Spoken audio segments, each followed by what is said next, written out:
A'udzubillahiminasyaitonirrajim. Bismillahirrahmanirrahim. Assalamualaikum warahmatullahi wabarakatuh.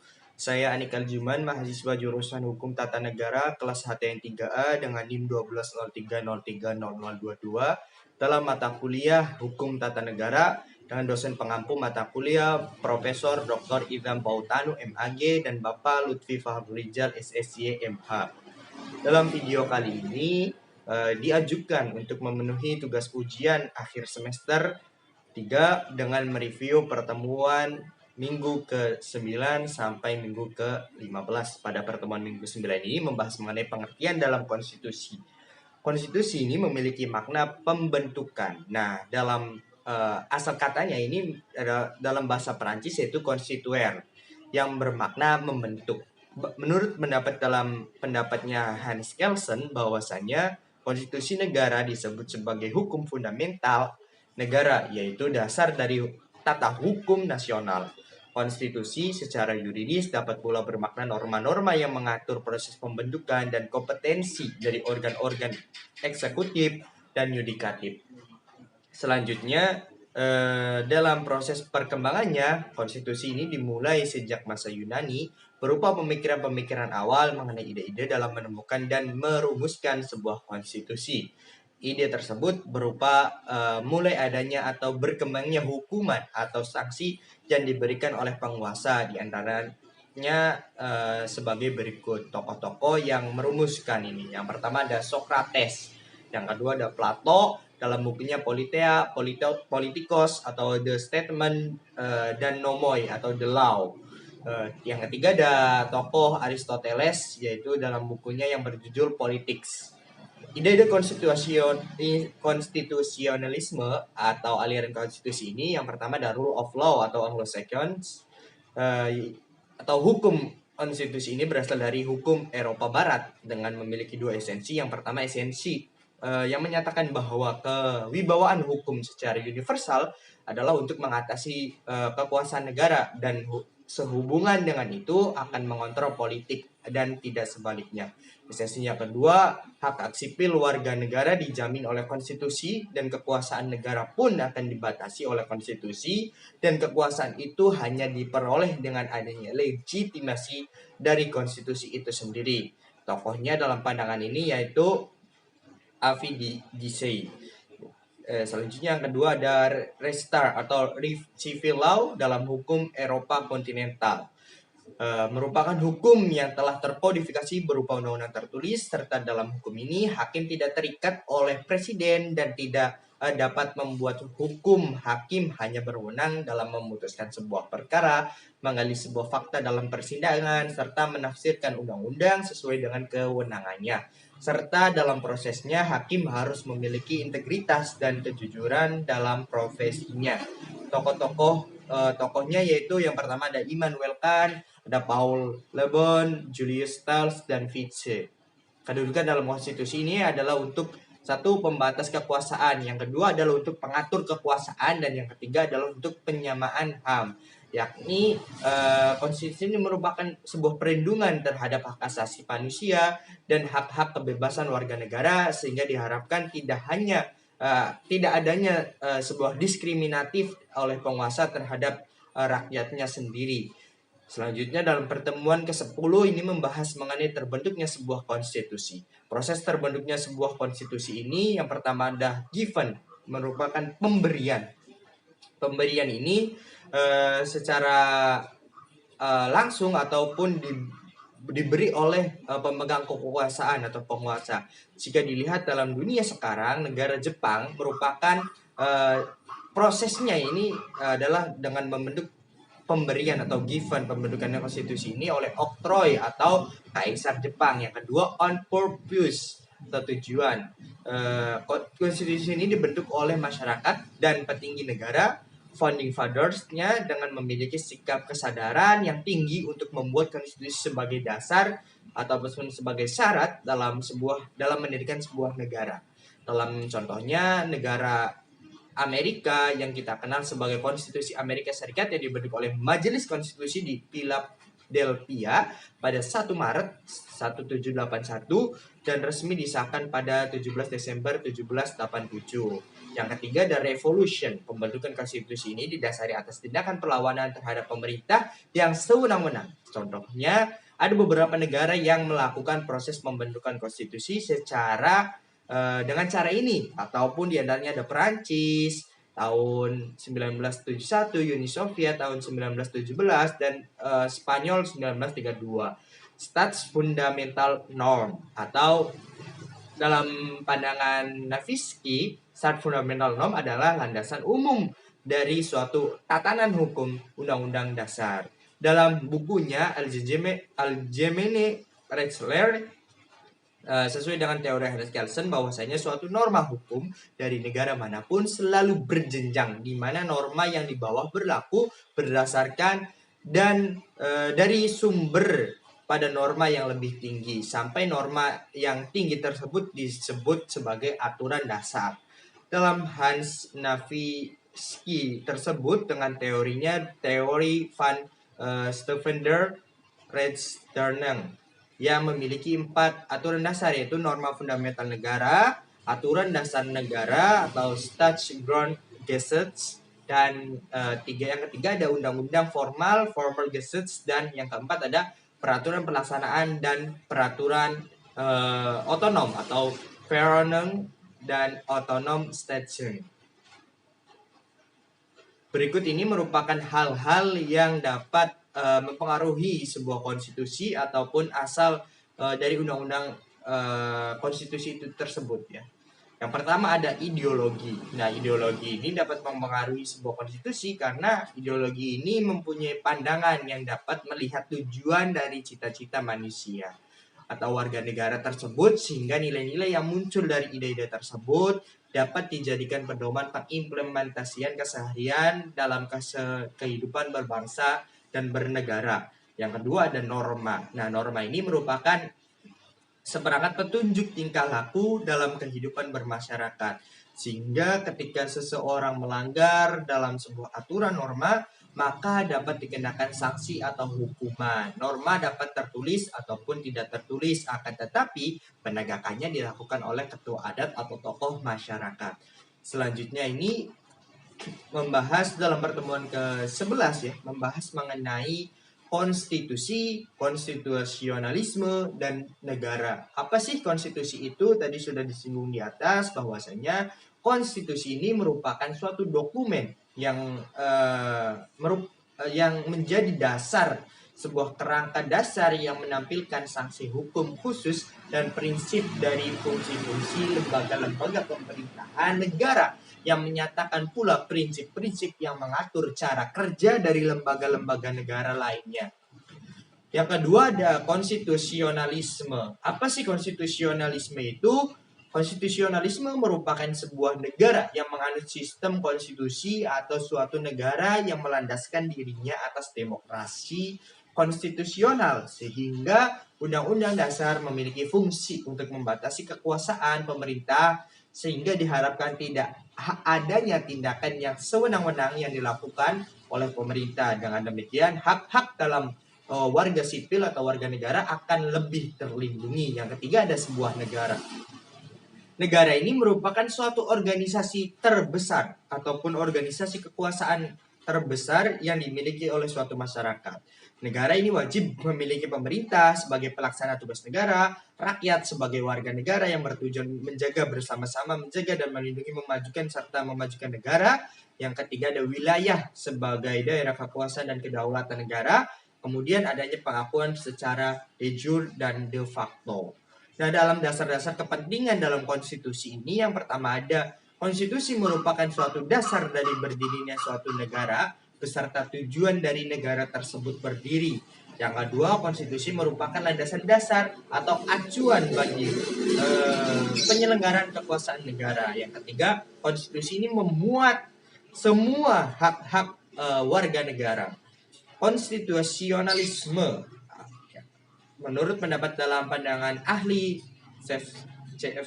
Strong, mengatakan bahwasanya konstitusionalisme merupakan suatu kumpulan prinsip-prinsip yang mengatur kekuasaan, pemerintahan, hak-hak pihak yang diperintah, dalam hal ini rakyat, dan hubungan di antara keduanya.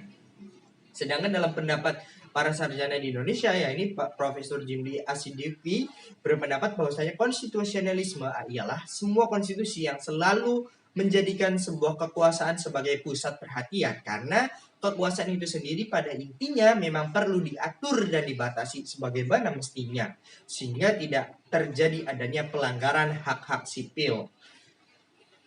Dalam pertemuan selanjutnya, ini pertemuan ke-12 ini membahas mengenai sejarah konstitusi atau konstitusi pertama di dunia, yaitu konstitusi Madinah dan ketatanegaraan modern. Konstitusi Madinah atau Sahifah Madinah ini sejarahnya ini lahir pada tahun kedua Hijriah di Madinah, yang mengatur kehidupan dan hubungan antara sebuah komunitas negara Madinah yang heterogen seperti kaum muhajirin yang hijrah dari Mekah ke Madinah bersama Nabi, dan kaum Ansor yang merupakan penduduk asli dari Madinah dan berbagai suku Yahudi lainnya yang menyatakan tunduk kepada Nabi walaupun mereka belum memeluk agama Islam. Pada intinya, Piagam Madinah ini atau konstitusi Madinah berisi mengenai bagaimana sih membentuk warga negara yang harmonis, mengatur sebuah umat, dan menegakkan pemerintahan atas dasar persamaan hak. Adapun tokoh-tokoh yang menyebut Piagam Madinah dalam berbagai macam ini sebagai berikut ya. Yang pertama ada W. Monterward, menyebut Piagam Madinah The Constitution of Madinah. R.A. Nicholson menyebutnya sebagai Charter, Anthony Nutting Agreement atau persetujuan. Yang keempat ada Ahmad Jukarja, Sahifat atau Charter atau Piagam. Yang kelima ada Suyuti Pulungan, Konstitusi, menyebutnya sebagai konstitusi. Ahmad Syafi'i, Alkitab atau buku, Asaf al-Sahifah atau bundelan kertas. Isi dalam Piagam Madinah itu sendiri atau Sahifah Madinah atau The Constitution of Madinah adalah yang pertama mengenai kesepakatan. Kesepakatan ini karena diketahui tadi bahwasannya masyarakat Madinah ini sangat heterogen yang tinggi, sehingga muncullah kesepakatan bersama. Yang kedua ada kesamaan, memiliki kesamaan dalam hak dan kewajiban, sehingga antara suku satu dengan suku yang lain dapat berdampingan tanpa adanya kecemburuan sosial. Yang ketiga ada keadilan. Nah, keadilan ini antara pemerintah dan negara harus bersikap adil, sehingga tidak adanya perselisihan yang terjadi di dalam masyarakat dan tidak adanya diskriminasi yang terjadi terhadap suku atau agama lainnya. Dalam Piagam Madinah ini terjadi dualisme, yang ada yang menerima sebagai Piagam Madinah itu konstitusi pertama.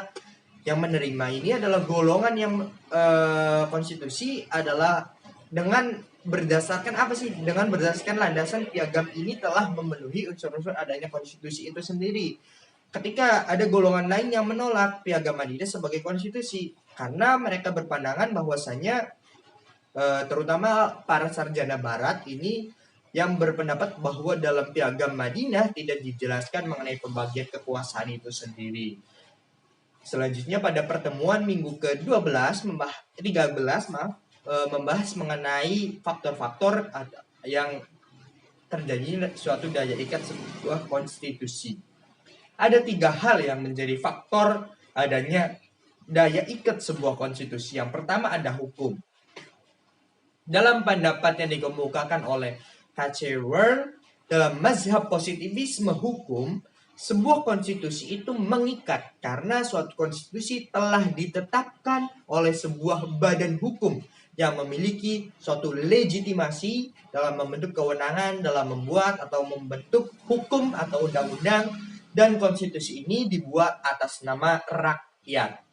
Hukum menjadi sebab adanya faktor sebuah daya ikat konstitusi karena hukum memiliki sifat memaksa, artinya semua orang wajib patuh terhadap aturan yang berlaku. Sehingga proses pembuatan suatu produk hukum undang-undang harus memenuhi persyaratan yang berlaku dan memenuhi aspek-aspeknya, yaitu aspek filosofis, aspek sosiologis, dan aspek yuridis. Yang kedua ada faktor politik. Faktor politik ini seperti ada gium yang sering terdengar bahwa kekuasaan tanpa hukum adalah zolim dan hukum tanpa kekuasaan akan lumpuh. Sebagaimana kita ketahui bersama bahwasanya hukum lahir karena kepentingan politik yang melandasi kinerja dalam pemerintahan itu sendiri. Oleh karenanya, produk politik ini bukan hanya sekedar untuk kepentingan elit politik, tapi juga untuk kepentingan seluruh warga negara, sehingga tidak adanya ketimpangan dan akan mewujudkan suatu keadilan. Yang ketiga ada moral. Dalam pandangan Paul Schouten bahwasanya keputusan moral adalah teonom atau otonom. Teonom ialah hukum abadi, yaitu kehendak ilahi untuk mengarahkan semua ciptaannya ke arah tujuannya. Moral merupakan landasan terdalam dari adanya peraturan ataupun hukum. Ketika suatu moral dilanggar, maka akan menimbulkan suatu sanksi. Dalam hal ini moral yang bersifat batiniah, yaitu akan memunculkan rasa malu dan penyesalan terhadap apa yang telah dilakukannya. Selanjutnya pertemuan minggu ke-14 ini mengenai sejarah ketatanegaraan Indonesia pra dan pasca kemerdekaan.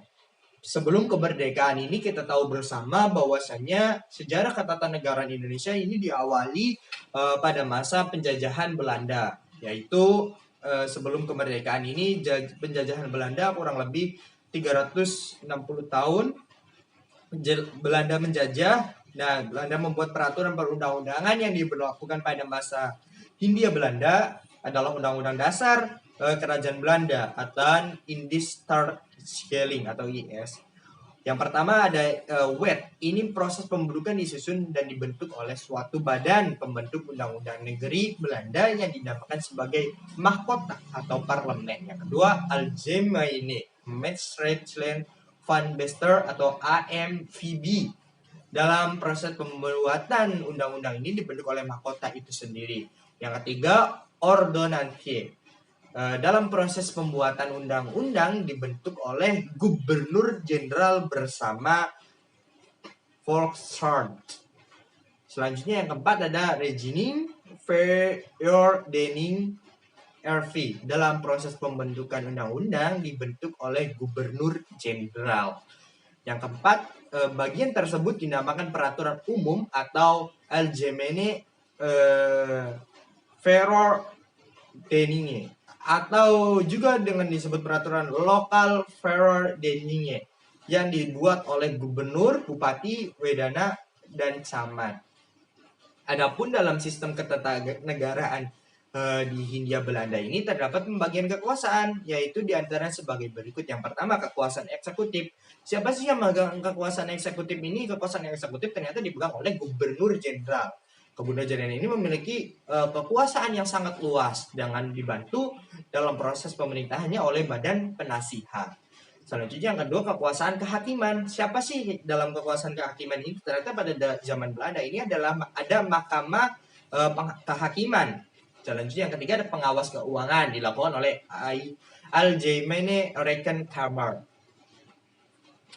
Selanjutnya ketika penjajahan sudah berakhir, maka kedudukan Jepang selanjutnya. Penjajahan Jepang ini ketika Jepang masuk ke Indonesia, Jepang menjanjikan sebuah kemerdekaan untuk Indonesia dengan dibuktikan oleh pembentukan BPUPKI dan PPKI. Dan ketika itu Jepang kalah dan menyerah kepada sekutu pada tanggal 14 Agustus 1945 dalam sidang BPUPKI tanggal 2 BPUPKI tanggal 28 Mei 1 Juni 1045 dengan menghasilkan rumusan dasar negara. Selanjutnya sidang kedua 1 Juli sampai 17 Juli dengan hasil sidang rancangan undang-undang dasar.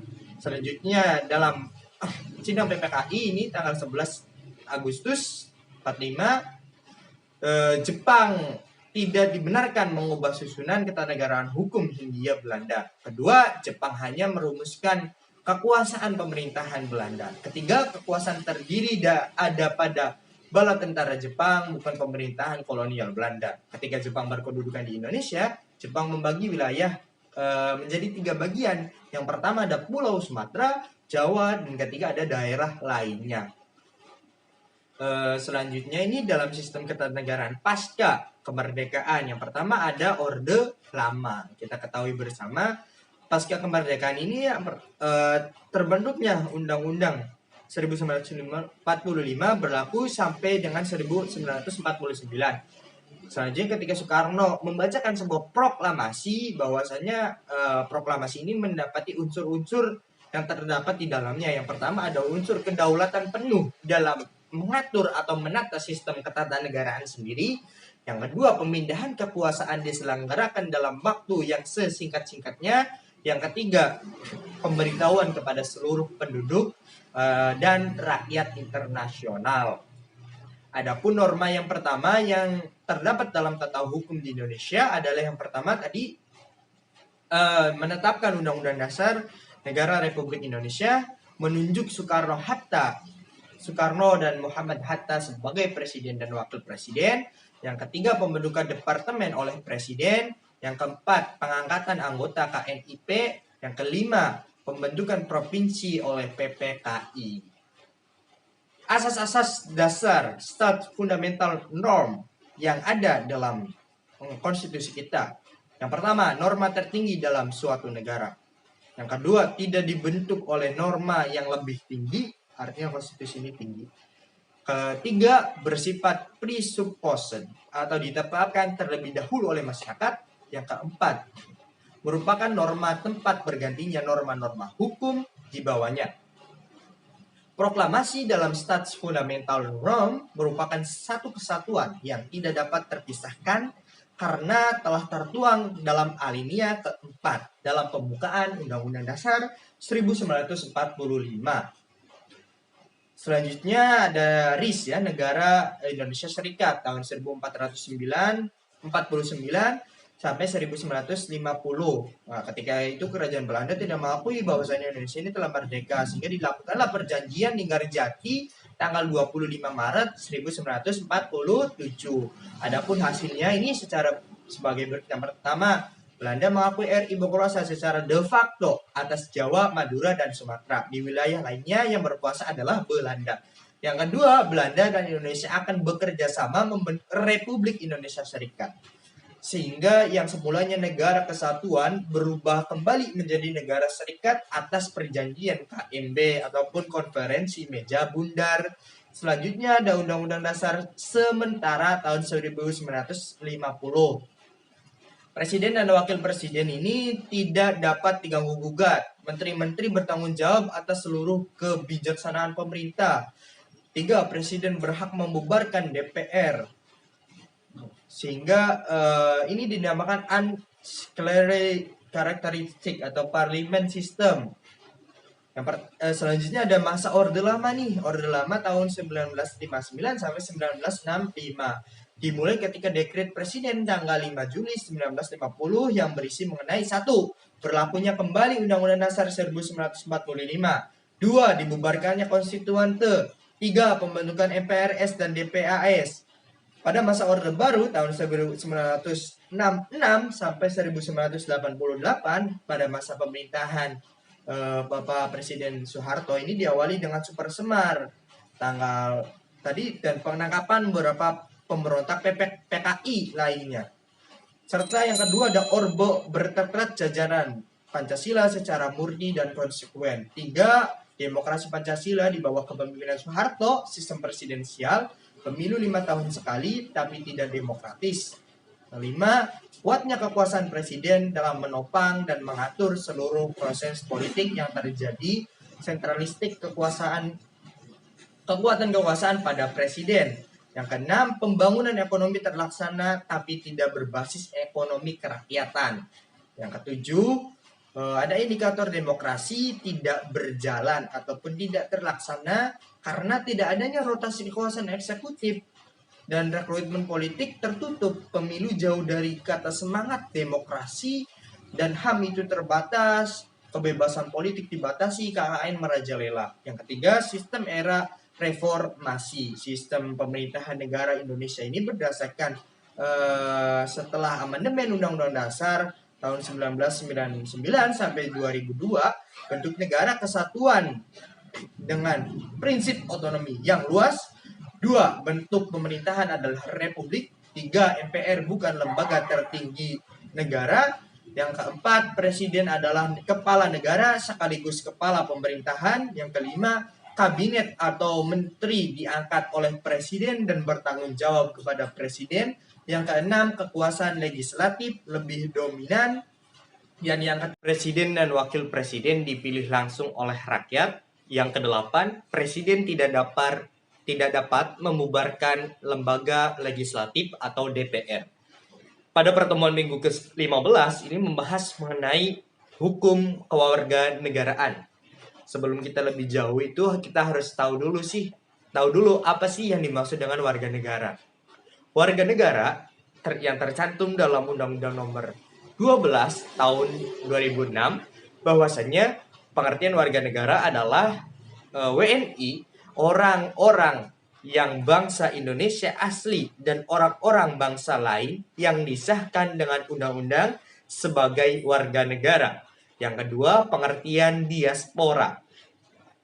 Bahwasanya diaspora adalah masyarakat Indonesia yang berada di luar negeri yang di dalamnya bisa terdapat imigran dan keturunannya yang tinggal di luar negeri, yang bukan merupakan tempat kelahirannya dan bukan negara nenek moyangnya, baik secara permanen ataupun secara sementara, tetapi masih mempertahankan hubungan erat kewarganegaraan dengan negara asalnya. Selanjutnya ini mengenai asas-asas apa saja sih yang ada dalam kewarganegaraan nih. Yang ada dalam kewarganegaraan yang pertama ada asas ius sanguinis. Nah, asas atau law of the blood. Artinya asas ini diterapkan oleh sebuah negara berdasarkan hasil keturunan, bukan berdasarkan hasil negara tempat kelahiran. Selanjutnya asas ius soli. Asas isoli ini asas yang diterapkan oleh sebuah negara berdasarkan hasil dari negara tempat kelahiran tersebut sesuai dengan undang-undang kewarganegaraan. Yang ketiga, asas kewarganegaraan tunggal merupakan asas kewarganegaraan yang diterapkan oleh sebuah negara untuk warga negara hanya memiliki satu kewarganegaraan. Yang keempat, ada asas kewarganegaraan ganda, merupakan asas kewarganegaraan yang diterapkan oleh sebuah negara berdasarkan undang-undang untuk membentuk untuk warga negara yang boleh memiliki dua kewarganegaraan.